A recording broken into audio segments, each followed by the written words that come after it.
Okay, we're back. Some of you know I do have a full-time job. I look after gentlemen with learning disabilities. Uh, I've just done a 40-hour or 50-hour weekend, including a 30-hour straight. So I haven't had the time to do anything. Spitfire, well, she's all primed, and she's ready for your pre-shading, basically, the first piece of weathering. Now, there's been a lot of arguments over the months or the years that I've been doing this whether we should weather aircraft. At the end of the day, they do get dirty. A lot of the time, if you do a show aircraft, obviously, you don't weather it. It is going to be in perfect condition, apart from exhaust stains, which on a Tonk are obviously up the tail and pieces like that. Second World War aircraft are different. They didn't get cleaned. There wasn't time to clean them. They were there to do one thing, and that was to be in the air.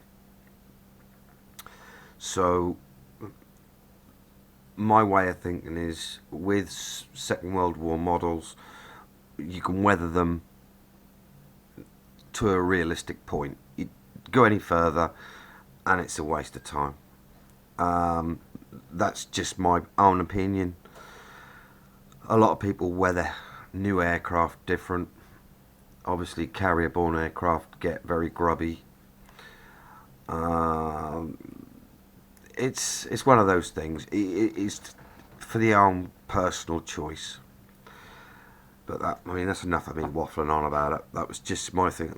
And the reason that I pre-shade and post-shade a little, perhaps weather down a little, is because I don't like the die-cast look. I've got nothing against anybody whose aircraft look brand spanking new and just come out of the factory. Personally, I'm not particularly keen on that. And this is why I weather like I do. Techniques that I've learned over the years, watching YouTube, reading books, videos and what have you. I'll pass on as much as easily as I can. I'm not that good a teacher, but I'll try and pass them on as much as possible.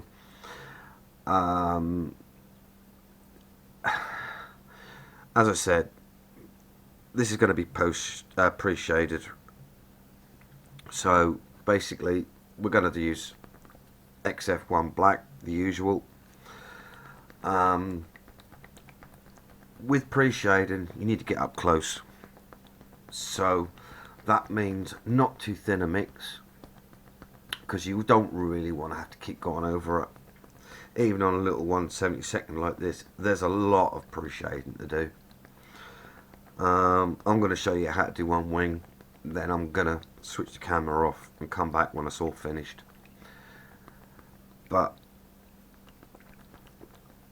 I like pre-shade, and it gives a 3D effect. It dirties down the panel lines that you want to see, and then I'll add a wash later to extenuate what I've done or exaggerate what I've done. Right, okay, so we've got the XF21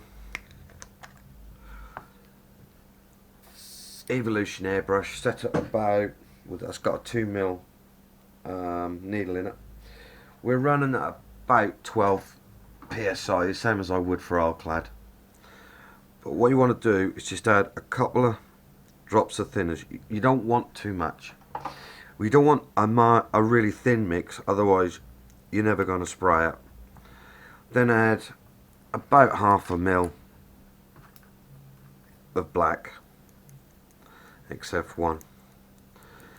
Mix it up again using a brush which you know is not going to lose any hairs or bristles and block anything, because you want a nice smooth airflow on this. Now, it's not a science, this. It doesn't matter if you get them all. It doesn't matter if it's uneven. The more uneven, the better. perhaps even to make it a bit more verbal. Sorry about this, but I'm just getting myself ready. Another thing I like to do, as soon as you've got your primer on, a bit of sponge. That stops any scratching that can happen when you're moving the plane around. So first of all, we've got a mix. She's coming through. Now what I like to do is just to check it on a piece of paper to make sure the airflow is good, the paint's the right thickness, the PSI is good, not too little and not too less. Now to me that's speckling, so I'll turn it up just a little bit, perhaps we're up to about 17, and try again. That's better. Bit cleaner lines that we're looking for, because we don't really want to. You can see there's a little bit there where I pulled the trigger too much. I'll set the trigger mechanism so it doesn't pull too much, because I just want that even airflow when I'm painting, so I don't flood too much of an area if I don't need to. Anyway, my way of doing it is basically get the big lines done first. So we're using the inside line, panel line, and just drawing or spraying a paint line right down, following it across, back again and over, so that we're following the panel lines. Just keep going along a panel line. I don't want to be perfect, because that's not how the real aircraft was.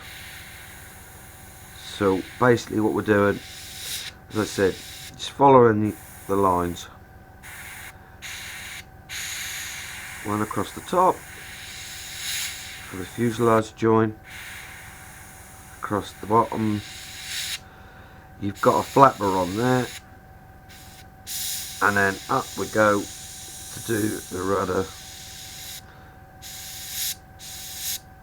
and the top of the rudder, just to highlight what's there. As I said, it doesn't matter if you miss one. Personally, I like to get them all. That's one side of the wing done.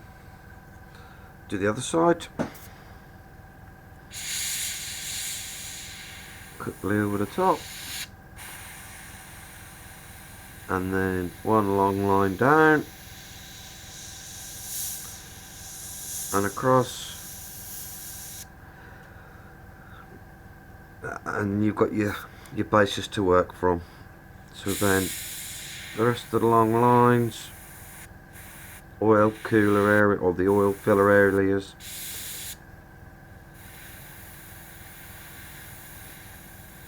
the ammo loading sections, just there and across, back again, and along the back of this side roller, across the sides. As I said, you don't want it even. If it looks even, it looks silly. Now this was a Second World War aircraft, and it was used heavily, so although I don't see this in any videos that I've seen or anything like that, something that I do, I tend to, from the gun, to draw a line back to help later on when you post shade the gunpowder traces. Now this just, like I said before, just gives that little bit more dimension. And there you go, that's the wings sorted. Fuselage, lay it on its side. Just give the edge of the old airbrush a clean, as we've done a fair bit. I start at the front again, down the front, the lines over the top, the panel lines were done, and across, and also here where the engine exhaust comes out, just go along and give that just a little bit extra, and then just follow the rest of the panel lines as we're doing now. It's quite simple, quite an easy little job, but once completed, very effective. Little ones at the bottom of the fuselage. Again, one more there with a hole, and then the tail and rudder. So the tail just goes down. I mean, ideally you'd have this so it's on a piece of blue tack, which I should have done, I didn't. We've got it. I've got white tack, I'll do. Just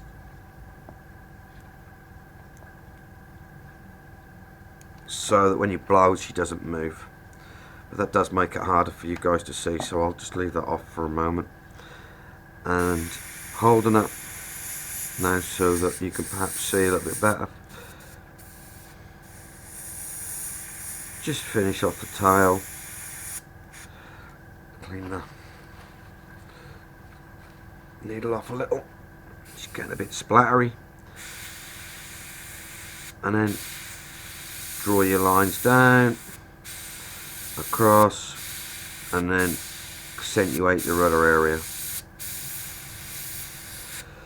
Then all you got left to do on this side is your tail plane.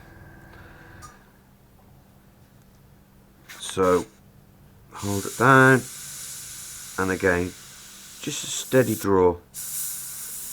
So you don't want to flood it, but you want the paint to go on smoothly. So you just basically drawing in lines and create an effect. That's all you're doing. Anyway, I'm going to finish this off and I'll come back. Right, there we are. She's all pre-shaded and ready to receive some paint. Just as another quick tip, when I do grey aircraft, i.e. Eagles, anything carrier borne, mostly the ghost greys that are about nowadays, I don't use black.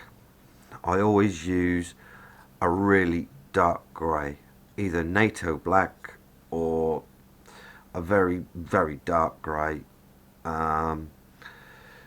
Neutral grey is a good colour with it because you can build it up gradually. But anyway, that's that done, and when we come back, we're ready to paint the underside.